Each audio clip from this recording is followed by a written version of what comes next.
Hello and welcome to It's All Impervious to Me, Redevelopment and Green Infrastructure Modeling Guidance, brought to you by Dane County Land and Water Resources Department and the Water Resource Engineering Division.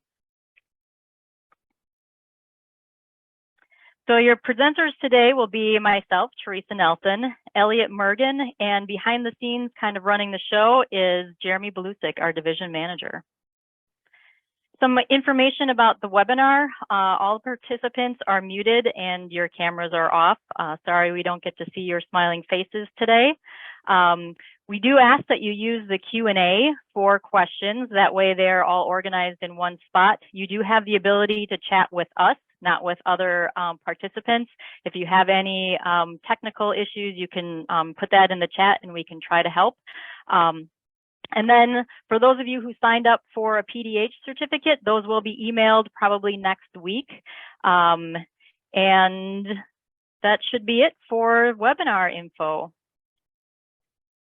So our presentation outline for today is we're going to be talking about redevelopment, definitions, some scenarios to kind of help you through that process. We're going to talk about green infrastructure and our new standards for redevelopment regarding green infrastructure. And then we're going to be looking at how to model that new requirement and also some additional modeling guidance that we've put out recently. So getting started, we're going to start off with a poll question. So the question is, how often do you work on stormwater management plans that involve redevelopment? All right, let's look at the results.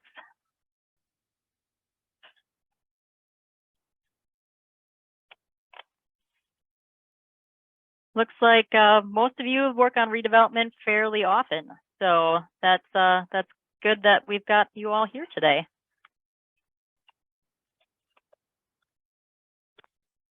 And so with that, I'm going to hand it off to Elliot to get started with redevelopment.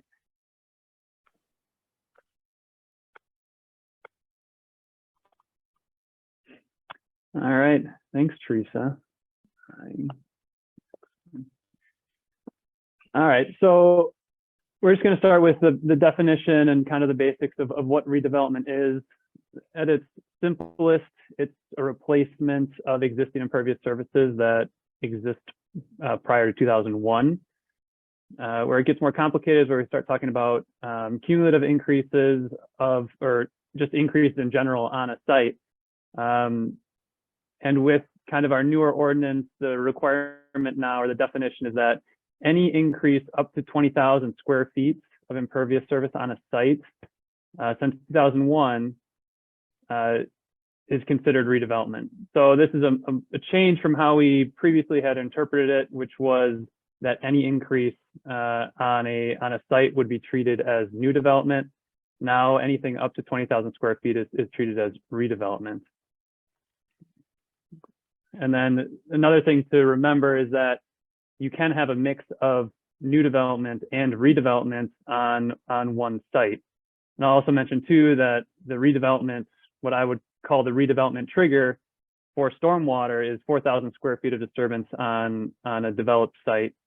And that would be on a developed site that's commercial, industrial, institutional, or multifamily. So redevelopment doesn't apply to single family or transportation projects.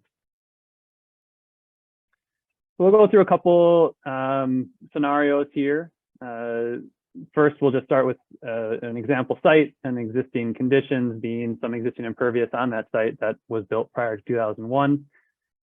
And then we can go to scenario 1, where we see we've added some impervious surface to the site, but that area is less than 20,000, meaning that that increase only needs to meet redevelopment standards. Scenario 2, we add some impervious, but it's over 20,000. All that area needs to meet new development standards. Here we have a mixed site.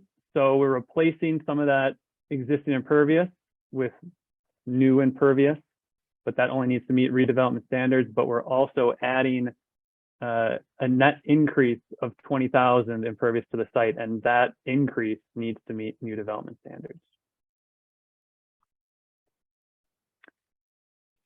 Here we have the removal of some existing impervious, which reduces your proposed new impervious to below 20,000. So again, you can think of that net increase is now less than 20,000, meaning that new constructed impervious only needs to meet redevelopment standards. And we would kind of call this trading surfaces. So this is something that you can consider if you have old impervious surfaces that aren't being used or you don't want anymore, you can remove those to reduce your net increase on your site. Here's another mixed site where we removed some, and the added that you removed only needs to meet redevelopment standards, but you've also now added 20,000 net increase of impervious, and that, again, that net increase, that 20,000 needs to meet new development standards.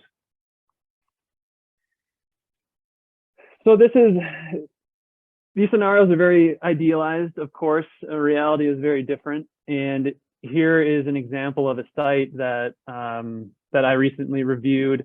And this is not uncommon at all for specifically landscaping sites and farmsteads, because they'll, the needs for their site are changing very regularly. So they'll constantly be adding, a little piece of impervious here, a little piece of impervious here. And what really gets them a lot of times is that graveled areas are considered impervious.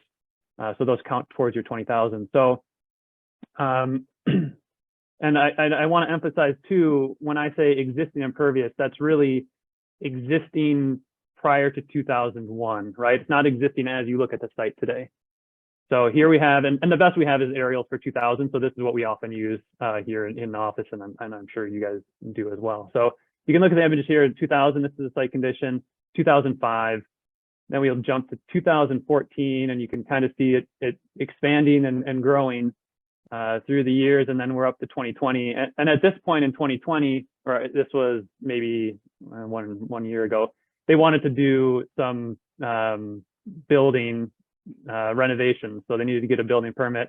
And so the city had looked at this and said, well, you're well over your 20,000 now, and there had been no stormwater permit up to this point. So at this point, all of that increase since 2001 now needs to meet new development standards.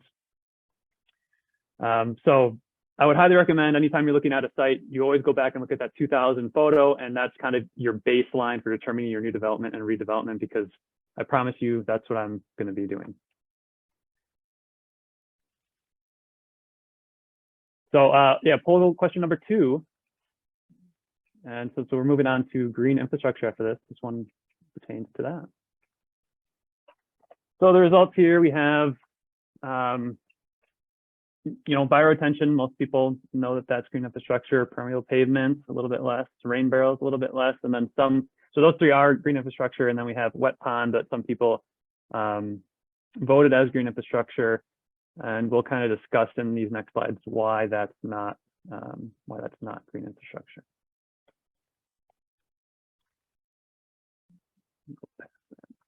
So we'll start with the relatively new requirement that for redevelopment sites with proposed impervious surfaces greater than 80% of existing, meaning that if you redevelop a site and you actually have less than 80% of what's there now, you don't have to meet this requirement.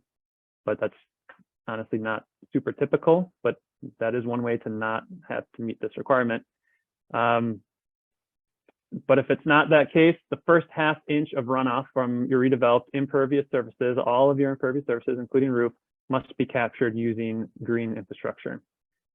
And I have a link here to the manual. Everything that I've talked about and everything we will be talking about, we're trying to update the new manual with all this information. So you can go there if you ever have a question on green infrastructure, for instance. You should be able to search for green infrastructure and find the policy and guidelines that we've implemented on that.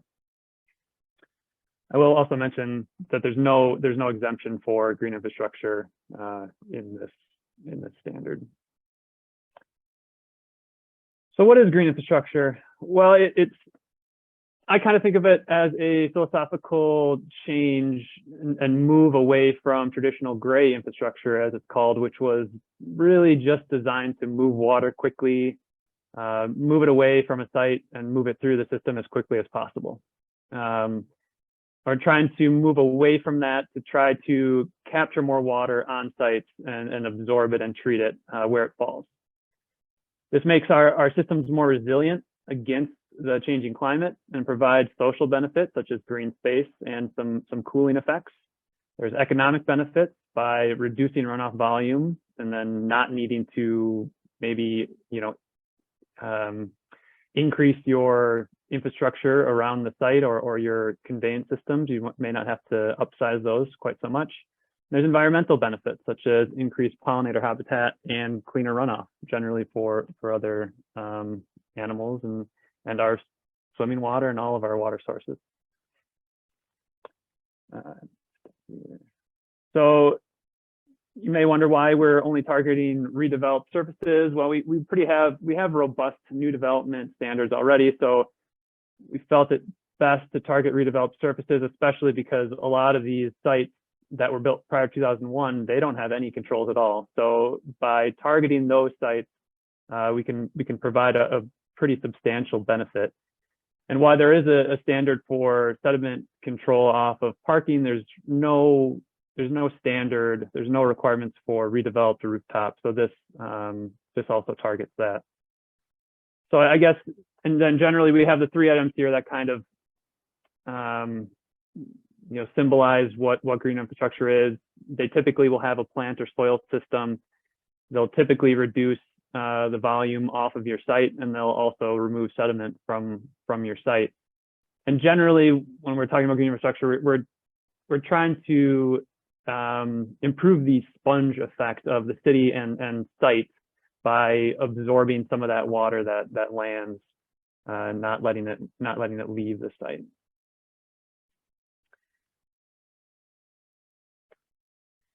So to add a little excitement here, I've added some really cool animations.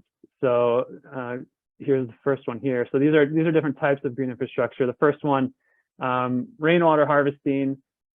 We're all pretty familiar, I would imagine, with rain barrels, but these can, which is green infrastructure, but it can also be scaled up for larger systems, commercial buildings that may collect that water and they may reuse it back inside the building, or they may use it for irrigation.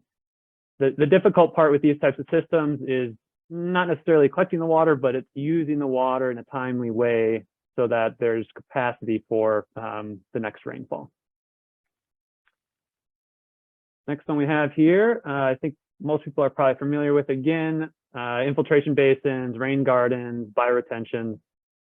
These all clearly meet the 3 tenets of green infrastructure. Familiar practices that we see pretty often, but again, they need to be sized appropriately. Choosing one depends on if you need pre-treatment, what your source areas are, ponding requirements, things like this.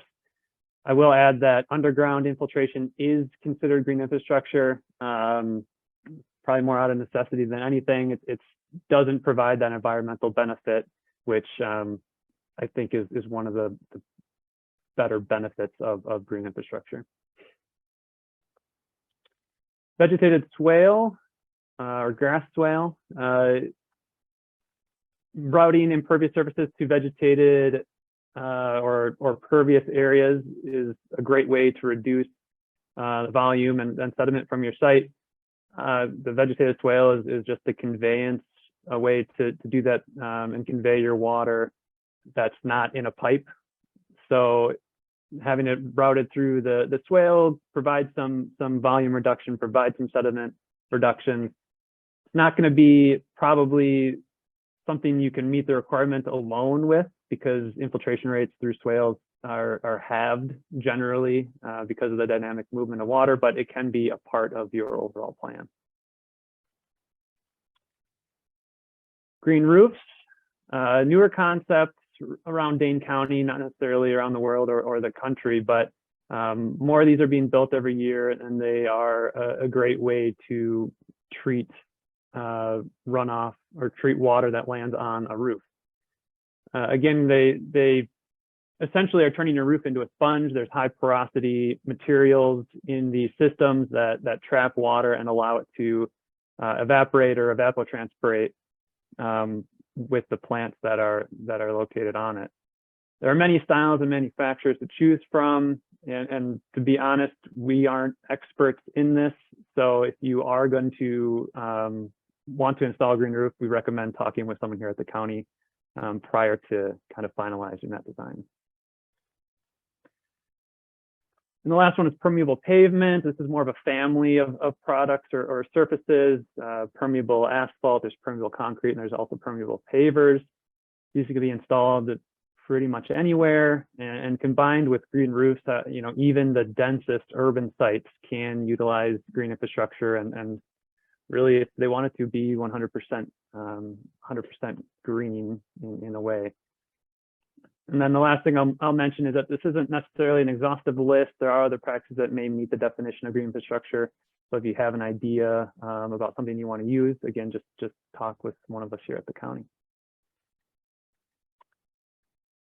This is just a quick picture of a green roof at the UW Hospital in the American Center, I believe it's called. This is probably this is a pretty deluxe system, I would call it, but it just shows you that there's different options. You know, it doesn't have to be just a vegetated area. You can have walkways or usable areas for pedestrians as well.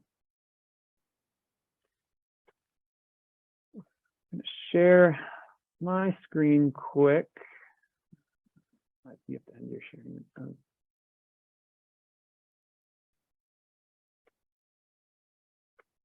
You have to end your sharing. I'm going to try to get us to show you our website here. So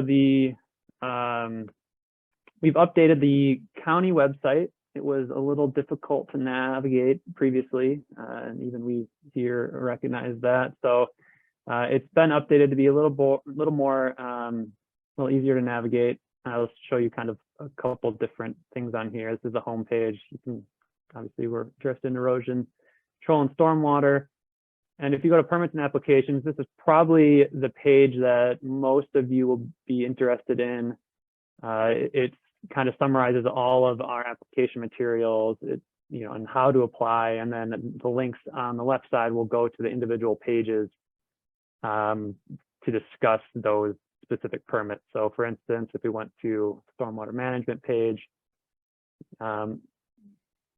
there's a lot more information here that hopefully is condensed and easy for you guys to get to. One of the helpful tools is, as I previously mentioned, you can go to the Stormwater Manual. That should take you a page. Click this to go to the manual. And this we've converted. We used to have a PDF. Well, it was a physical book of pages, and then it was a PDF. And now we've converted it to more of a wiki style manual that allows us a lot more flexibility in updates and hopefully usability for you guys as well.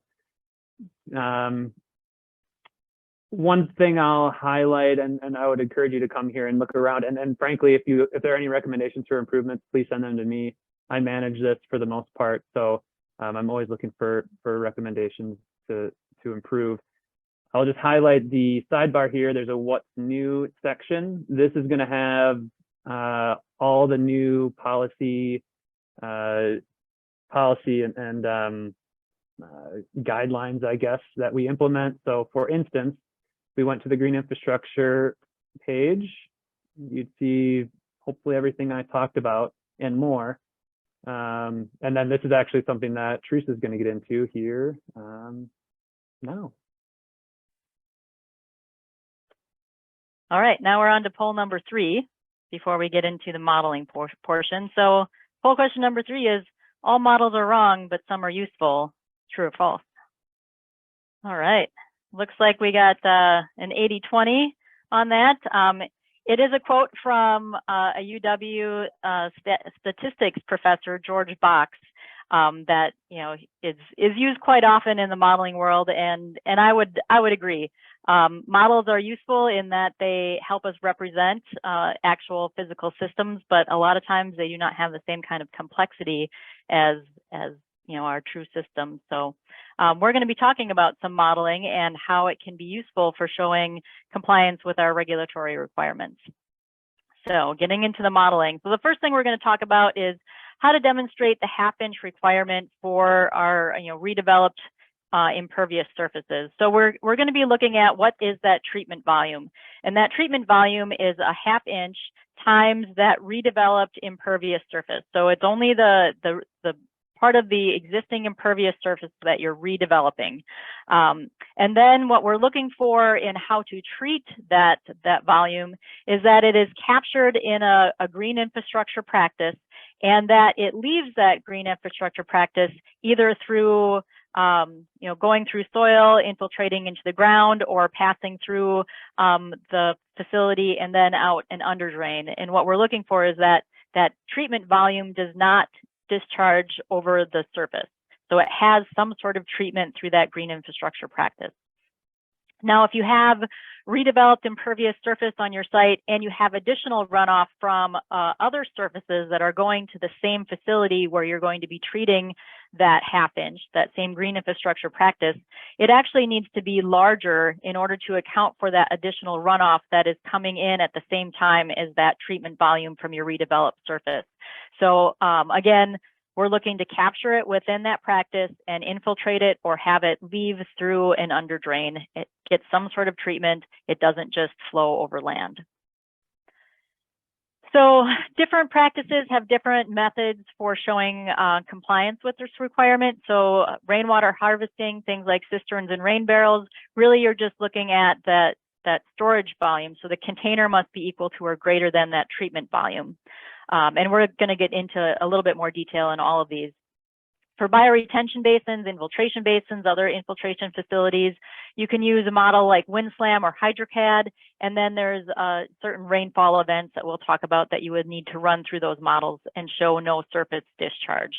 And then the final one is something like permeable pavement or green roof, where you follow the DNR technical standards and or guidance that's available, and you'll show that the void space is equal to or greater to that treatment volume.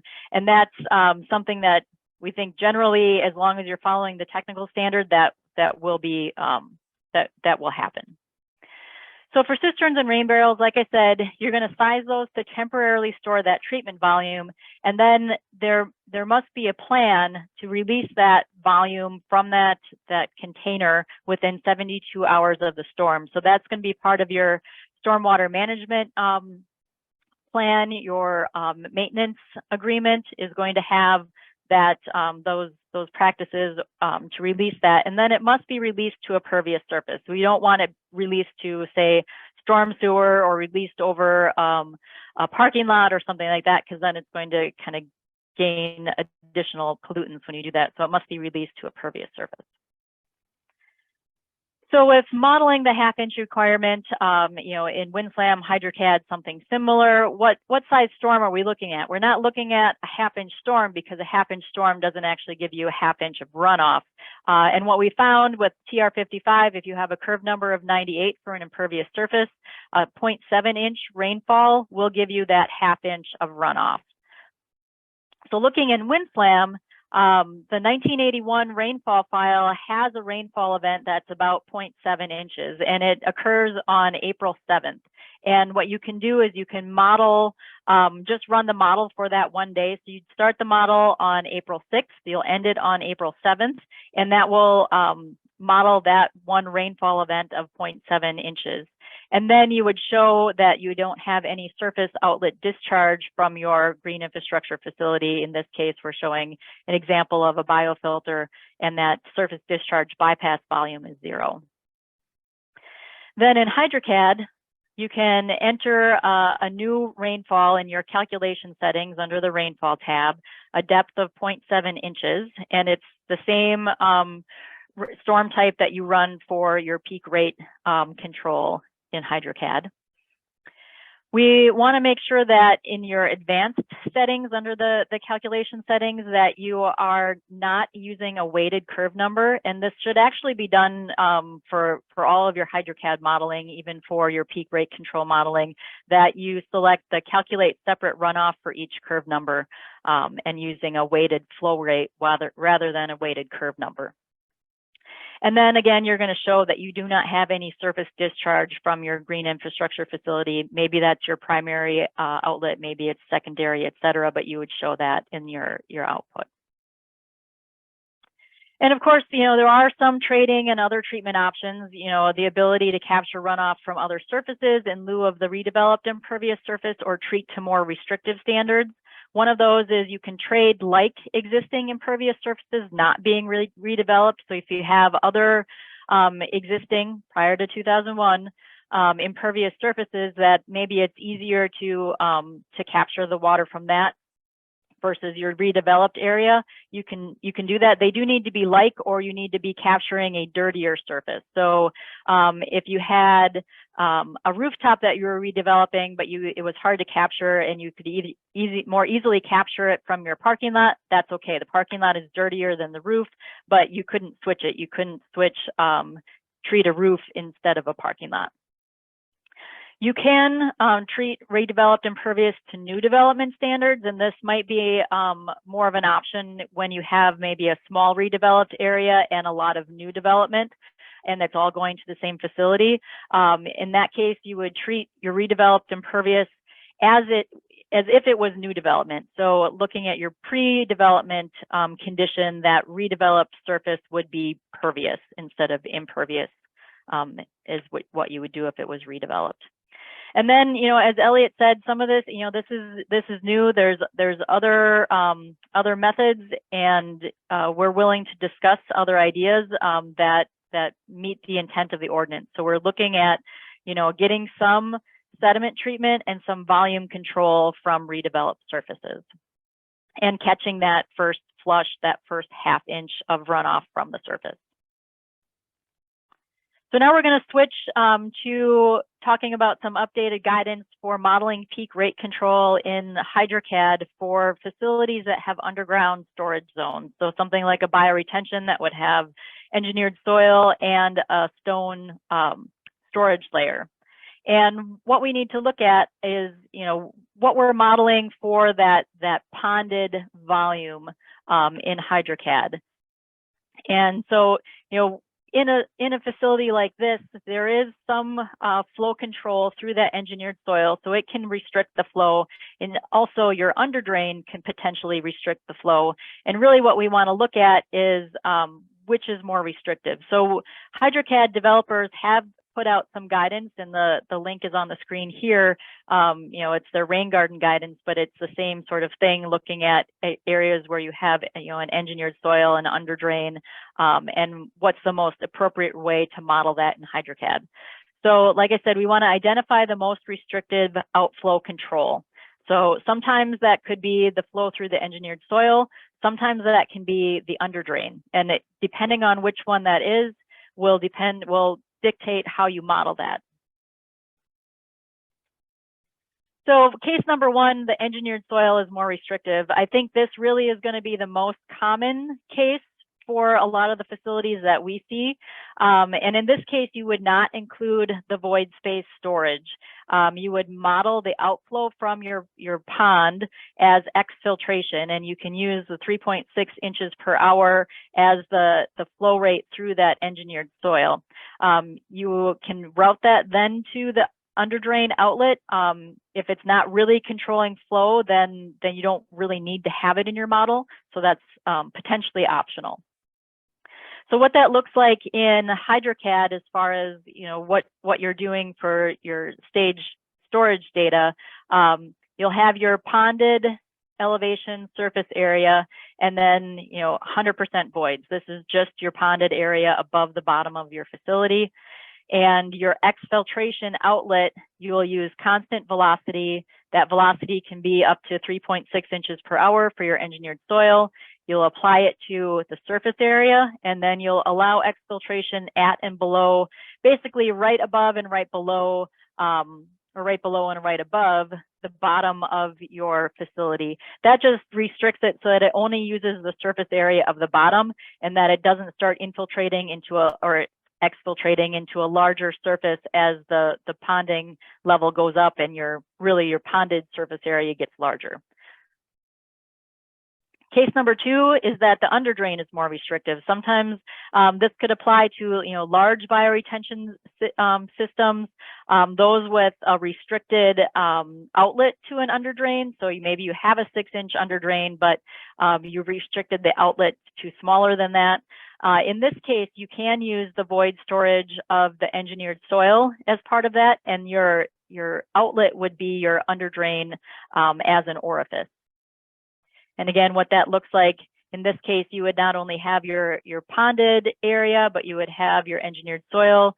You would use the stage voids option, and you can use 27% for your engineered soil, and then it would be 100% for your ponded area.